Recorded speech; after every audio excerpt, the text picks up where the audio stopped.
خليني أخذكم من بين حق الإنسان ورفق الحيوان. كيف اليوم راح نواجه ظاهرة انتشار الكلاب السائبة أو الهجمات اللي يتعرض لها اليوم الكبار والصغار من قبل الكلاب السائبة؟ أكيد هذه المعلومات راح تزودنا بها ضيفة حلقتي لهذا اليوم الست آلاء كريم، رئيسة منظمة الرفقة للسلم المجتمعي. مساء الخير والعافية عليك ست آلاء، شلونك؟ شنو الأخبار؟ منورتنا اليوم. الله يسلمك. هذا الموضوع كلش مهم، خاصة بالفترة الأخيرة دا نشوف أكو غضب من قبل العوائل والفرد العراقي اتجاه انتشار الكلاب السائبة بصورة كلش كثيفة، ودا نشوف الهجمات اللي دا يتعرض لها الفرد العراقي. بالبداية أريدك تعرفيني على حضرتك ست آلاء. أنا آلاء كريم، أكاديمية تدريسية بكلية الهندسة ورئيسة منظمة الرفقة للسلم المجتمعي. نعم. طبعا منظمة الرفقة للسلم المجتمعي هي منظمة إنسانية تخصص تعليم وتنمية مستدامة، وهم يعني احنا اهتماماتنا تركيزنا هو للتعايش السلمي بين الانسان والحيوان والنبات. فاحنا بالاصل حماية للانسان وللحيوان، نهدف التعايش السلمي. بالنسبة لموضوع الكلاب السائبة، قلتي الموضوع جدا مهم، وجدا هو مهم جدا ومؤلم، وموضوع برحمه وبخطوره بنفس الوقت. هي كلها ملتمه سويه. الانسان في حيره من امره. بالضبط. هي الحيره لانه الموضوع للاسف هي المنظومه كلها اكو فوضى بالمجتمع. يعني بنفس الوقت انه الانسان يخاف من هذه الارواح، وانه هذه الارواح تشكل خطوره على الانسان. بنفس الوقت هذه الارواح هي تتعرض لتعنيف من الانسان، تعنيف يومي يعني، ويمكن مرات حالتين باليوم هاي تنشر على مواقع التواصل من غير اللي غير معلنه يعني. فهو الخطوره من الجهتين، حتى الانسان هو خطر على هذه الارواح. بنفس الوقت احنا نشوف اكو فوضى عامه عندنا. تربيه اسود مقبوله بالبيوت وبالمدن، لكن هذه الكلاب الكل يعتبرها خطره، يعتبرها اخطر من الاسود. صحيح. فالموضوع يحتاج تنظيم، يحتاج سياسه وطنيه تنظم كل الامور. اوكي. للاسف يعني نشوف مثل ما ذكرتي ست آلاء انه اكو فوضى بالموضوع. نعم. يعني شفنا قبل فتره هي مو فقط الكلاب السائبه منتشره بالشارع العراقي، لا، قبل فتره ايضا دا تنتشر على السوشيال ميديا اللي هو اسود ونمور دا تهرب من الاقفاص الخاصه بها ودا تتجول داخل الاحياء السكنيه. كيف ممكن اني اسيطر على هذا الوضع؟ بالضبط. فهي بالنهايه المفروض اكو تنظيم للحياه، اني اعرف ادرس المشاكل واعرف شنو المشكله. بالنسبه للكلاب، هي على قد ما هي الناس دا تشوفها خطره، على قد ما هي مظلومه ومنبوذه، وعلى قد ما هي اصلا بمشكله. احنا اذا نجي ندرس المشكله، هسه الكل دا يقول داء الكلب بسبب الكلاب. هو داء الكلب مو بسبب الكلاب، هو دا ينتقل لان يصيب الكلاب. بس هي الكلاب هي همينه أرواح ليش ما أعالج داء الكلب نفسه؟ داء الكلب دا يفتك بالإنسان، وقبلها هو دا يفتك بهذه الأرواح، دا يفتك بالحيوان. فإذا هي هذه الأرواح هي هم أيضا متضررة. نعم. فإحنا من نجي ننظر، هي هذا الكلب اللي عض المرحوم هو نفسه هذا مصاب ودا يعاني ويبقى يعاني ويتعذب إلى أن يموت. أنا ممكن أعالج المشكلة ولكن وفق معايير محددة ووضع خطة ودراسة. بالضبط، خطة وطنية، سياسة وطنية، الكل لازم يتشارك بها. هسه أنا بصراحة أنا أعتب دا أشوف هسه تعالت الأصوات بهذه المناسبة اللي تدعو كل واحد يقول أنا دا أدرس الموضوع صار لي سنتين، امنحوني أرض دا أسوي محمية. الكل دا يعتبرون انه يابا انا راح احل لكم المشكله، انا راح اسوي محميه، فلان يقول اعطوني ارض انا اسوي محميه. اولا انت بين ما ينطوك الارض فهي المشكله اصلا، هي الخطوره هسه يعني. صح. زين اوكي، انا هسه دا احسبها. احنا مساحه العراق ايش قد؟ بحدود ال 438 كيلو متر. العراق كلته بهاي المساحه كلها هو مليان من هذه الارواح الكلاب. اوكي زين، اللي يريد يسوي محميه على مود يخلص الناس من الكلاب، ايش قد يعني الدوله تعطيك؟ ربع مساحه العراق حتى تجمع الكلاب كليتها، او حتى لو يعني اراضي متفرقه. بالنهايه انت راح تعطيك الدوله ربع مساحه العراق. زين، هذه الاعداد تكفي. ما راح تكفي. زين هذه الاعداد الهائله من راح تروح لهذه المساحات، ايش راح تاكل وايش راح تشرب؟ صحيح. انت شو راح تسيطر عليها؟ ايش راح تصرف عليها؟ فاذا المحميات هي مو حل. زين الشيء الثاني موضوع مكافحه الكلاب بحملات القتل من سنة 86 أو هي على مر السنين، هاي حملات القتل مستمرة. بس أكو قانون سنة 86 اللي يبيح قتل الكلاب، تنقتل وتجمع الجثث، لكن بوقتها ما كانت اكو مواقع تواصل، ما كان اكو تصوير، يكون بالخفاء، تنقتل تجمع الجثث وتحرق. هذا فشي بقانون إبادة نسميه، إبادة. نعم بالضبط. زين فهذا الموجود يعني على مر العقود هذه الكلاب بدها تقتل. قانون الصحة الحيوانية 32 لسنة 2013 المادة 26 27 28 أيضا نفس الشيء، هي تقول إنه تقتل الكلاب وتجمع، يعني تكون هي كمكافحة وتشترك بها مؤسسات أمانة بغداد، وزارة الصحة، أكثر من مؤسسة، وزارة الداخلية. لكن إحنا لو نجي نشوف هاي السنين كليتها من قرضت الكلاب. ليش؟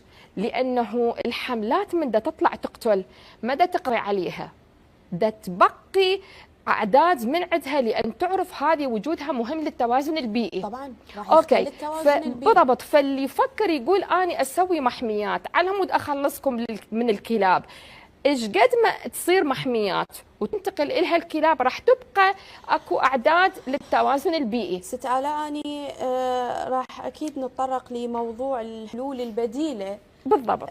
حتى اليوم ممكن ما يصير اكو عبء وضغط على الفرد والحكومه نفسها. بالضبط. لكن اكيد خلينا نشاهد تفاصيل الفيديو، من بعدها حرجع لكم. تمام.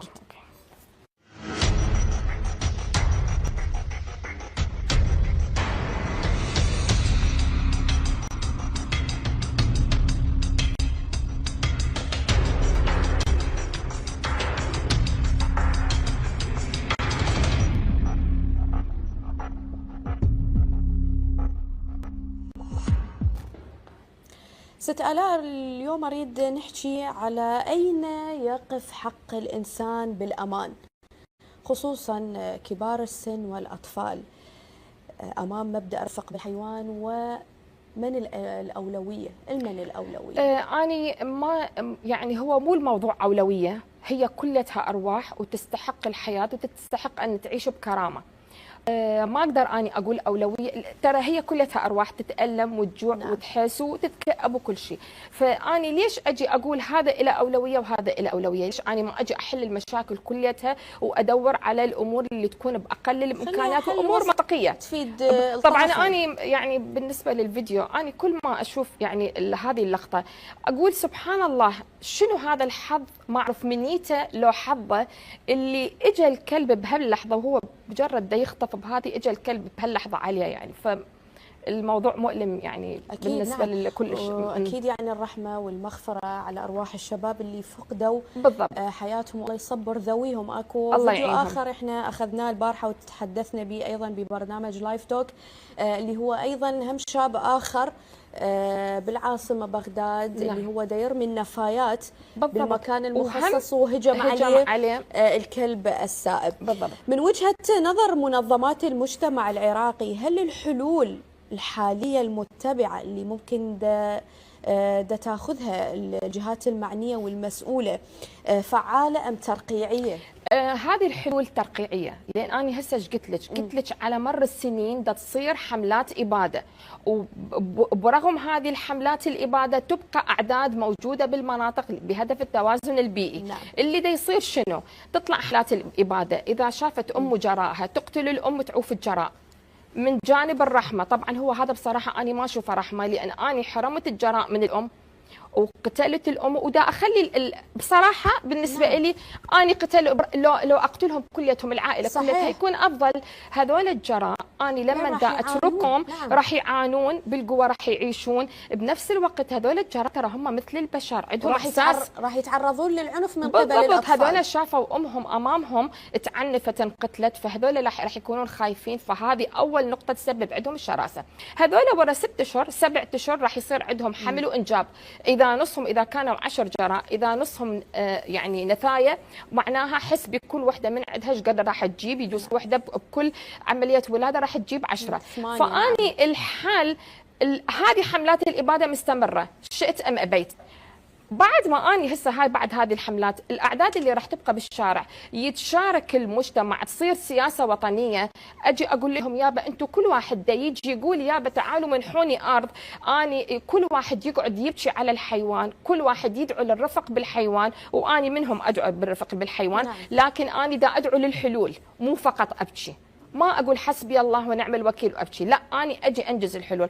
تعالوا انتم كل واحد تعالوا تشاركوا هذه الاعداد اللي بقت حافظوا عليها، سووا لها عمليات تعقيم حتى بعد ما تتكاثر، اعطوها لقاحات حمايه لها وحمايه للبشر. هذه الحملات الاباده هي ليش تكون ترقيعيه؟ لان هي دا تقتل بس دا تخليهم يتكاثرون مره ثانيه. نفس الشيء انا ما سويت شيء للاسف، ودا نشوفها انه دا يتم رميها بالوسط الشارع بدون دفنها او ممكن ارميها باماكن مخصصه. هي هنا بحد ذاتها تلوث بي. زين اللي طالب يقول اني اسوي محميات وانقلها للمحميات، نعم. مو هذه بالمحميات دا تصير مجازر. يعني احنا اكثر شيء عرفناه تعلمناه من كوفيد 19 بوقتها كانت اهم نصيحه تقول خلوا مسافات دائما بيناتكم حتى على المستوى الحياه الاعتياديه مو فقط لكوفيد، نعم. خلوا مسافات بيناتكم وابتعدوا عن التقبيل. زين انا لما اجي اجمع حيوانات كليتها بمحميه ومستحيل راح تصير سيطره على تلقيحها وتعميقها تعقيمها، هذه هنا انا ايش سويت؟ راح تصير مجازر، تصير وباء بيئي بالنهايه. هذه كلها ينتشر الفيروس بصوره اسرع من الايام الماضيه. مو بس داء الكلب، راح تكون امراض هوايه. فاني اقول لهم ياهو واللي يبكي على الحيوان، اني احمل كل صاحب حيوان، كل محب للحيوان، عقم ولقح هذا الحيوان. الموضوع هو الحل لهذه الارواح على مدى الطويل الامد، وحتى اقتصد بالمصاريف، بدل ما اني على مر السنين اني دا اصرف فلوس للطلقات للخراطيش للحبوب الاسترجنين اللي هو محظور دوليا. ماده الاسترجنين هذه اصلا هي محظوره دوليا. ليش محظوره دوليا؟ لان هي من تبقى بالبيئه حتى تاثر على مدى سنين، لها تاثير سلبي. فاني اوكي صارت حمله اباده، راح طبعا اكو ناس راح يلوموني انت شلون تدعين للرفق بالحيوان وانت راح تضين بهذه حمله الاباده. ما اني بعد هذا التكاثر صار شئت ام ابيت، نشوف اكو طريقه خطا، شئت ام ابيت هذول الاعداد اذا ما انقتلت بالشارع وراح اذا انقلت للمحميات راح تموت بالمحميات من الجوع. صحيح. وحقيقة يعني أنا بالنسبة لي كل الأحوال بالإبادة بالقتل أو ممكن أنا أسوي لها محميات راح تموت وما أوفر لها الاحتياجات الاحتياجات اللازمة، هي بكل الأحوال راح تفقد بالضبط. بالمحمية راح تموت من الجوع من العطش. فبصراحة بالنسبة لي هذه الإبادة يعني بفصل الصيف ممكن راح ترتفع درجات طبعا الحرارة، بالشتاء المطر وش اسمه بالصيف. فأني بالنسبة لي أوكي هسه هذه الحملات الإبادة أنا بدل ما أبقى على مر السنين أبكي وأصيح حسبي الله ونعم الوكيل، أنا أجي أشارك بالحل. شوفي هي أكو شيء المفروض الكل يفهمه، هي اكو مشكله واكو عدو بالموضوع. العدو هو شنو؟ عدو هذا الحيوان خطيه المقرود، وعدو الانسان التكاثر. هذه الارواح الاحصائيات تقول حسب احصائيات منظمات دوليه، واحنا بشبكات دوليه، يعني احنا بشبكه يونايتد اجينست ريبيس اللي هي لمكافحه السعار، يعني احنا اصلا في شبكه لمكافحه السعار مو فقط رفق بالحيوان. وايضا حاليا احنا بشبكه ثانيه اللي هي اسيا فور انيمالز. انا بالنسبه لي ادخل ورش وادخل مؤتمرات وادخل حتى على مصادرهم وكل يعني كل تجاربهم اني اقراها وافهمها. فاني من دا احكي طبعا ما دا احكي يعني كلام كله وفق دراسات. فهذه الارواح تتكاثر بشكل متضاعف، يعني ذكر ونثيه في مكان واحد خلال 6 سنوات يتكاثرون الى 67,000 كلب. عدد كلش كبير. فهسه المقهورين على قتل 19,000 كلب، ما اني خلي انقهر على هذه الارواح لما تتكاثر على بهالقد اعداد. هذه الارواح بهذه الاعداد شلون بدها تعيش؟ شلون راح اسيطر عليها مو شلون اسيطر عليها؟ فاني من دا تصير هيك اباده وصار عدد الحيوانات قلت بالمناطق، اجي كل محب للحيوان اجي اعقمها والقحها، اركز كل واحد. هسه اني دائما اقول كل محب للحيوان خليه يروح يعقم نثيه، كلبه نثيه، ايش قد راح يسيطر على التكاثر؟ اني راح احميها، راح اقدر استوعبها كطعام، البيئه راح تكفيها. الناس اني من اجي اشوف الناس كارهه هذه الارواح، بصراحه اني اوكي اني ادعو للرفق بالحيوان، واني كلش اتالم والتهويل على السوشيال ميديا. مو بس التهويل، بس اني هذا الانسان يخاف على نفسه. أنا عندي رفق بهذه الروح كلش، بس أكو واحد يقول لك لا والله أنا ولا أحد يوصل يم جهالي، يعتبر هذا خطر على أطفاله، ما عنده الوعي والثقافة الكافية. بالضبط. وحتى لو عنده الوعي. شوفي، إحنا أول ما صرنا فريق للرفق بالحيوان، أول شيء بديت به هو التوعية، لأن أنا من الناس كنت غافلة عن موضوع الرفق بالحيوان.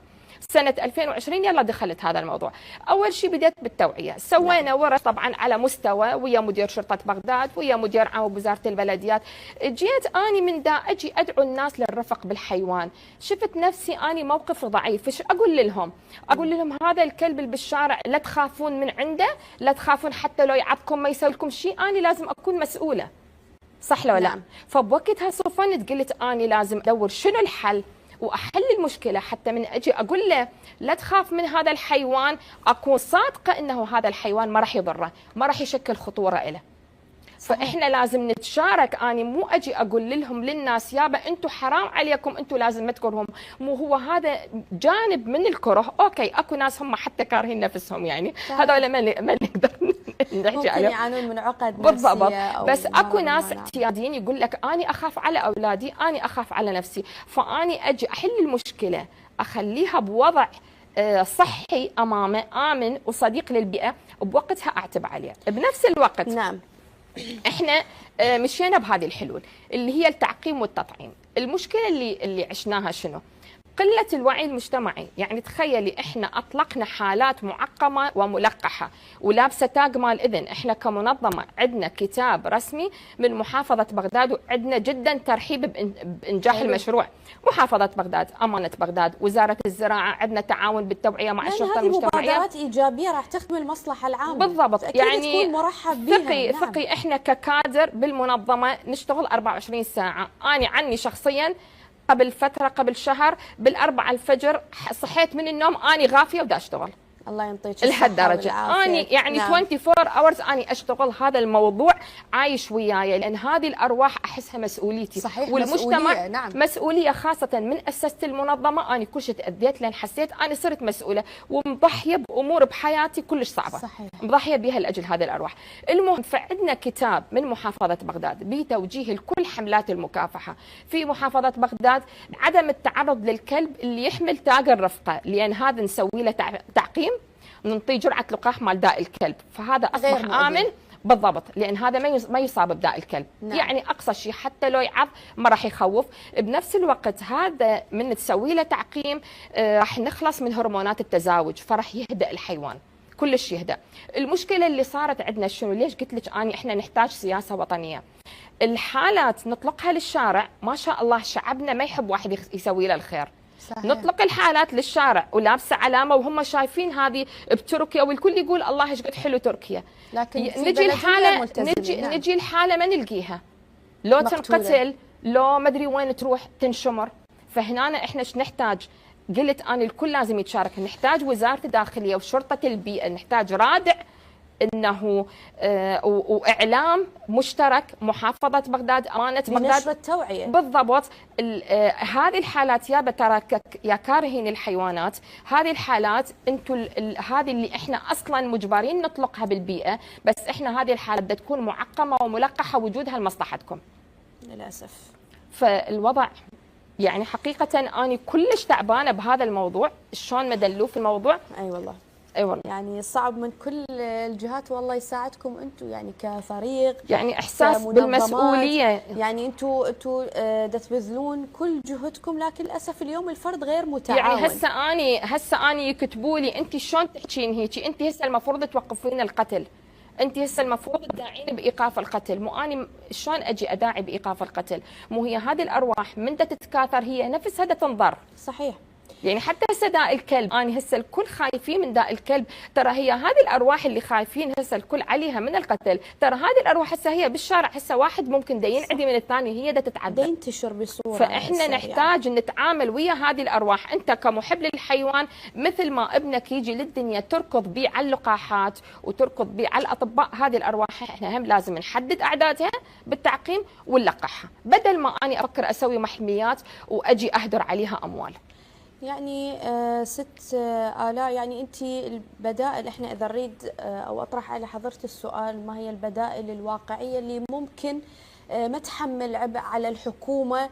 التعقيم والتلقيح فقط التعقيم وبعيد عن المحميات. التعقيم والتلقيح انا راح اعقمه والقحها، اسيطر على اعدادها واطلقها بالشارع، تاكل من الاكل الموجود بالشارع والناس المحبه لكن تطيها. اليوم احنا ايضا بحاجه الى محميات، ولكن بشرط انه تتوفر كل الظروف الملائمه للحفاظ على هذه الارواح. المحميات هسه احنا راح نجي نحسب ايش قد هذه الاعداد، ايش قد تحتاج تكاليف على مود التعقيم والتلقيح. احنا اذا نريد نحكيها على المساحه 6000، ترى العراق مليان بالمساحات الواسعه، خاصه على الطرق الخارجيه. زين اوكي، احنا جينا سوينا المحميات، اني معناها جيت جبت 1000 كلب عقمتهن لقحتهن خليت بمحميه، تعرفين ايش قد هذه المحميه راح تحتاج لها اموال مصاريف عليها؟ ولازم هذه الاموال اني ممكن اصرفها اعقم بها اعداد، اسيطر على التكاثر. تعرفين هو على فكره حتى هذا مشروع التعقيم والتلقيح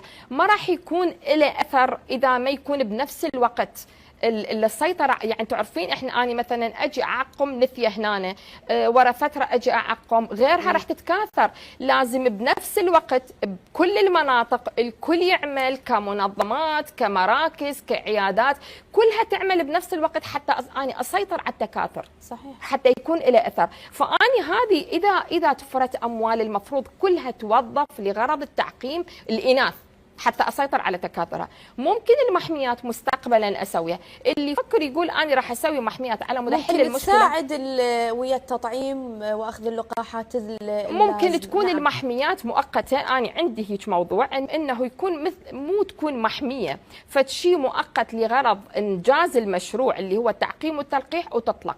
بالنهايه لازم تكون هذه الاعداد بالشارع باعداد قليله بحيث ما تسبب تدمر للناس. صحيح. حتى الناس تتقبل نعم. وجودها، احنا نقدر نستوعبها، مستقبلا اقدر اسوي لها بيوت. نعم، او ممكن ادربها.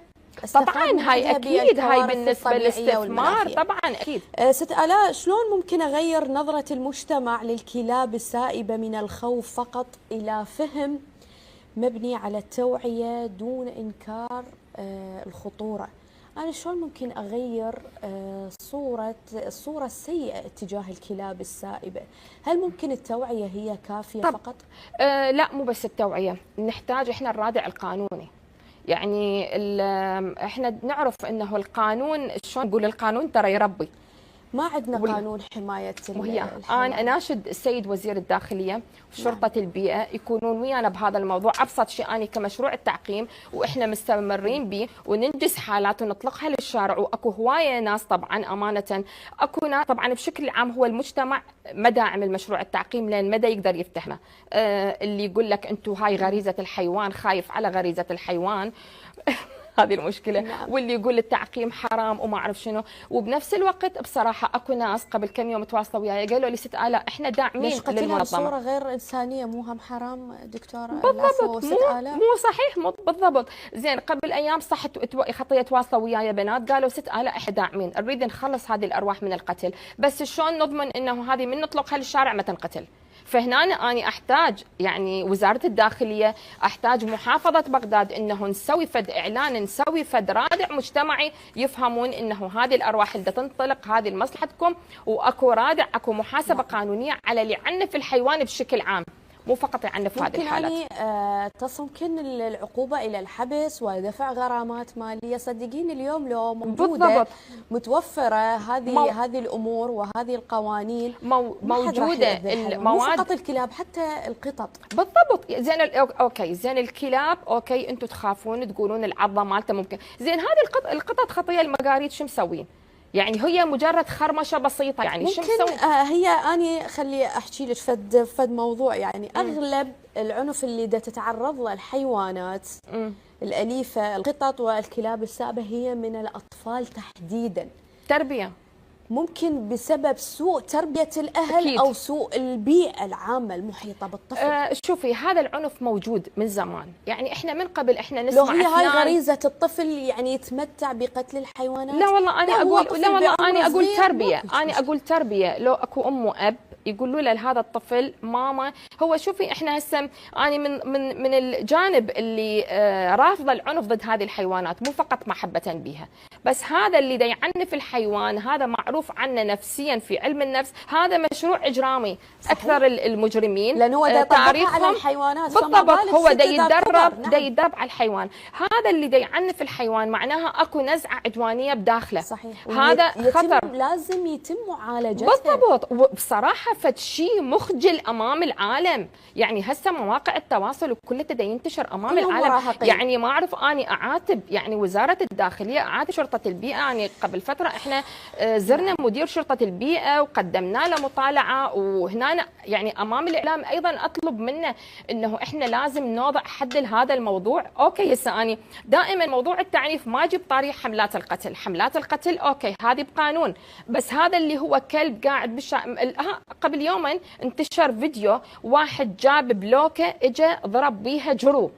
هذا شنو هذا من داخله، ودا يضحك واستعراض باستعراض. لا وتصوير وينتشر على مواقع لو التواصل قبل سنتين وبوقتها وطلعنا وقت تحسيه بالاجرام. زين هذا طفل قبل سنتين شخص قصاب بعمر بالأربعين يمكن 45 قصاب يوقف على طاولة القصابة مالته، يجيب حبيبي بزون. بعدين حكونا قالوا هذا البزون دائما يقعد يمه كلش أليف، يجيبه يخليه على الميز وبيده هاي الطبر مالت القصابة ويسوي بهيك بذيله لحد هذا حبيبي يمسد له، هذا يهدأ ويجي يعني يبتر ذيله. وقتها طبعا ناشدنا وطلعوا الشرطة المجتمعية بس ما سووا فد شيء. الصراحة هذا الموضوع مخجل ومؤلم. أنا أتمنى من هؤلاء الأشخاص إنه يراجعون طبيب نفسي. يراجعون طبيب نفسي، ولازم أكو رادع، أكو إنسان عقله كامل وعقله وأني أعتب على رؤساء العشائر،